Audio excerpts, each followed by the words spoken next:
Let's talk about that and your journey with educating a lot of these companies and individuals, even in the past 16 months during COVID. What do you Yeah. think is one of the biggest challenges you find with corporations that are facing this, or just even individuals? And how do you find that they're able to push through to be able to make a change going forward? Um, yeah, great question. So I think one of the challenges that everyone we tend to look at things as the whole, right? We look at the whole and we think, okay, well, this is a big, like, how do we address all this? What is the actionable thing that we need to do, right? It's that thing.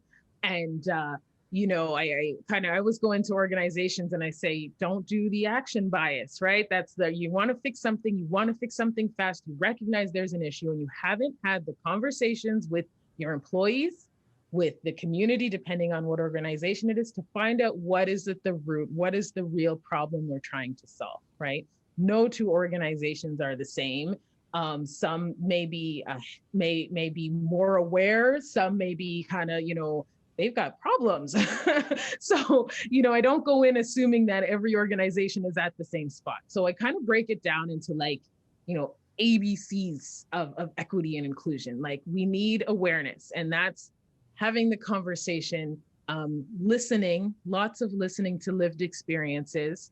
And then, especially leaders, they need to believe what they're hearing, believe that, because, it's part of the bringing people along. And then how does an organization champion? How do they become a champion for change?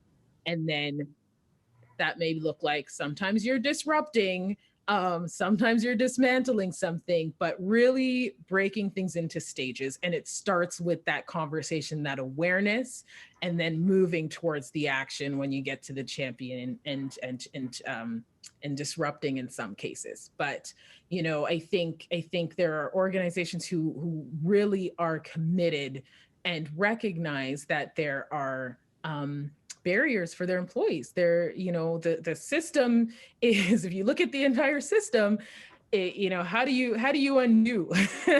And really, it's like, well, you got to find that low hanging fruit to say, okay, this is something we can do now, what's long term, and really break things into phases. And I wish there was a handbook that says you got to do step one, step two, step three, and problem solved. But that's just not the way. That's not every situation is unique, right? Oh, yes, And absolutely. helping them recognize that, because they're leaders who they want to do the work, but you really have to know kind of where's your organization, and where are your employees, right? Are they silent? And if they're silent, that may be indicative of something systemically happening, right? You want people talking, because you can't fix anything if no one talks. Exactly.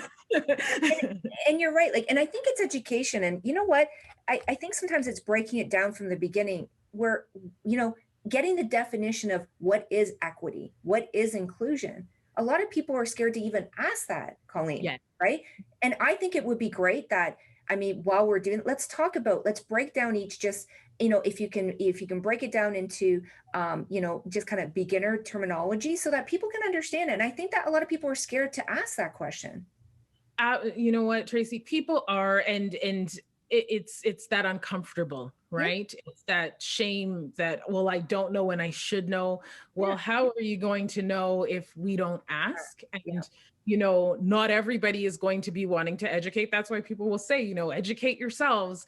But some people want to, educate, have those conversations. I am an educator. I will have those uncomfortable conversations, because I know it's that critical thinking, that awareness that has to happen, and breaking down what is equity, what is diversity, what is inclusion, what is systemic racism, what is white supremacy, and all of these terms that people are afraid to mention. And we need to talk to have greater understanding. And at the end of the day, it's about mindsets, and seeing through different lenses, changing mindsets, seeing from a different perspective, and listening, really, really listening.